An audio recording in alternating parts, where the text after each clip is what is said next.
Bonjour. Alors, je vous avais dit que nous ferions, du moins, je ferai, et vous regardez quelques vidéos sentimentales ce week-end. Donc voilà, je me suis lancée. Et donc là, j'ai fait un peu plus, je veux dire, quelque chose que j'avais pas encore fait en fait, parce que je m'y intéresse. C'est pas que je m'y intéresse pas, attention, c'est que j'estime qu'il n'y a pas que les flammes jumelles comme relation amoureuse. Mais là, il est vrai que j'ai fait un spécial flamme jumelle pour aujourd'hui. Donc, on va voir ce que nous dit. Alors là, c'est les flammes jumelles qui sont en début de parcours, car on le sait, du moins ceux qui s'y intéressent savent très bien qu'il y a un début de parcours, un mi-parcours et fin de parcours. En général, le mi et le fin de parcours, on le met ensemble parce que ça crée beaucoup de tension, aussi bien chez l'un que chez l'autre. Donc là, pour l'instant, on va s'intéresser à ceux qui sont en début de parcours. Alors, on vous dit de faire bien attention. Alors là, vous avez le 10 de matière avec les synchronicités. Vous devez être bien attentif aux signes qui vont se mettre sur votre chemin. La source fait en fait, elle fait en sorte que vous soyez vraiment réunis et que vous trouviez votre flamme jumelle. Mais par contre, si vous êtes aveugle aux signes, c'est-à-dire aux synchronicités, c'est-à-dire aux heures miroirs, aux chiffres qu'on met devant vous, aux réponses à vos questions que vous pourriez trouver en allumant la télé, la radio, ou en entendant des brides de conversation dans une file de magasins, ou que sais-je, ou en lisant un livre.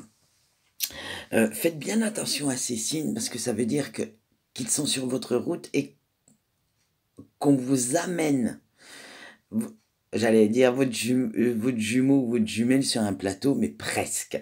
Donc, ne soyez pas aveugle à tout ça. Prenez-les bien en compte pour pouvoir vous, comment dire, pour pouvoir bien réaliser ce que vous êtes en train de faire. Avec le 3 de la matière, il y a l'énergie tierce. Ah, attention, c'est pas tout de suite quelqu'un d'autre, bien qu'en général, on le sait très bien, il y a souvent quelqu'un d'autre. Mais c'est surtout que votre jumeau ou votre jumelle va être influencé par l'extérieur, par des énergies assez toxiques, assez perverses, hein. Et vous devez lui envoyer beaucoup, beaucoup d'amour pour qu'il arrête d'être dans cette incompréhension. Et vous aussi d'ailleurs, vous pouvez aussi avoir cette énergie tierce et être dans l'incompréhension du lien, parce que quand on tombe vraiment sur son jumeau ou sa jumelle, on comprend pas toujours ce qui nous arrive, hein. On a beau y rêver, ça fait partie du mythe du prince charmant ou de la princesse charmante, hein, vous transposez. Mais quand ça nous arrive sur le coin de la face, on se demande ce qui se passe d'ailleurs, hein. Et on n'y croit pas parce que bon, on sait très bien qu'un jumeau ou une jumelle, il y a, ça ne connaît pas les frontières de l'âge, ça ne connaît pas les frontières des religions, pas les frontières de la couleur. Bref, on n'a aucun repère de disponible avec ça. Ça nous tombe dessus, point barre. Et peu de personnes comprennent vraiment ce que vous ressentez et peu de personnes comprennent le lien particulier qui unit deux âmes jumelles. Ce qui est différent des âmes sœurs, attention. Comme pour moi, les âmes sœurs se complètent, pour les âmes jumelles, ce sont des miroirs. Vous retrouvez les mêmes qualités, les mêmes défauts dans votre âme jumelle que les vôtres. Après, si vous voyez qu'ils vous complètent, euh, vous êtes sur une, comment dire, sur une histoire avec une âme sœur. Et c'est pas du tout le même processus. Avec le roi des terres, on vous dit que vous êtes protégé de toute façon. Vous connaissez vos parts d'ombre ou vous allez apprendre selon votre parcours à les connaître parce que de toute façon, vous affolez pas. Le parcours pour tout le monde est le même, même si au début c'est tout beau, tout rose. À un moment donné, il faut savoir que ça va dégénérer sec et vous allez faire face à vos parts d'ombre, lui aussi, ou elle aussi, hein, vous transposez.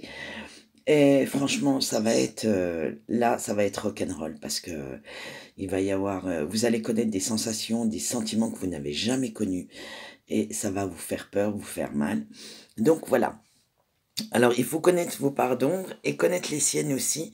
Euh, Attention aussi aux personnes malsaines qui pourraient graviter autour de vous parce qu'il y en aura. Il y en aura qui vous diront stop, arrête. Sauf que ben, vous, même si vous le souhaitez, si vous le voulez, une fois que vous avez eu votre jumeau ou votre jumelle en face, c'est très compliqué. Donc, mais tout ira bien. Vous le savez, c'est une réunification à la fin, normalement. Après, c'est tout un cheminement à faire intérieur, spirituel. Beaucoup de choses. Donc là, pour l'instant, vous êtes protégé, donc tout va bien. Donc, j'allais dire, profitez de l'instant présent sans chercher à comprendre plus loin, en fait. Avec la justice divine, vous êtes un peu en épuration, vous allez vous retrouver, vous récolter à la limite ce que vous avez semé, et il faut lâcher prise sur ce qui va arriver, sur ce qui se passe, et vous devez vraiment faire confiance à l'univers. Vous avez une harmonie en vous à trouver, une harmonie avec votre autre aussi. Donc, le timing divin est parfait, on le sait tous. Donc, laissez faire les choses. De toute façon, vous ne pouvez pas aller contre. Éprouvez ce que vous avez éprouvé. Profitez des moments que vous avez avec votre autre, hein, qu'il soit avec une tierce ou pas, hein, ça c'est égal. S'il est venu à vous, c'est qu'il devait venir à vous. Et vice-versa, si vous êtes avec quelqu'un, mais que voilà, ça s'est retrouvé comme ça, ben voilà, hein.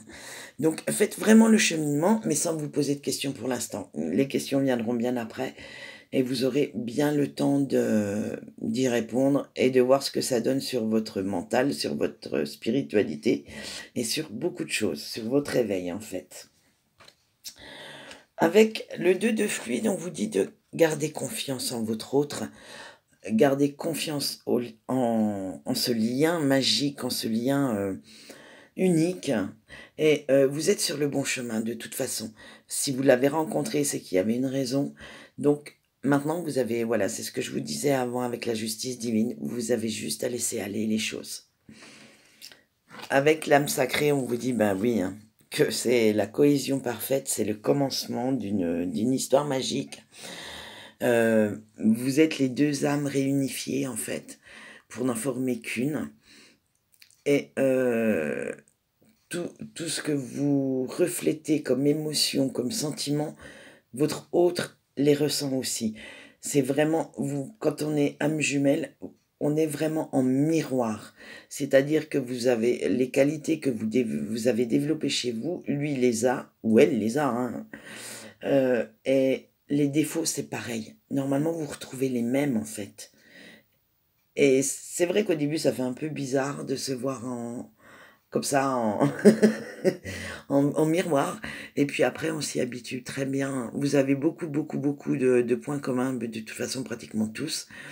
Et à chaque fois qu'il dira quelque chose, à la limite, vous pouvez finir sa phrase parce que vous avez exactement les mêmes façons de penser, les mêmes façons de réagir. Donc voilà, pour l'instant, vous en êtes au début, c'est très bien, profitez, car on sait que ça ne... Comment dire? Ça dure, la lune de miel va durer un petit peu, mais pas tant que ça non plus par rapport à une vie. Donc profitez bien du début de la lune de miel, et moi je vous dis à bientôt.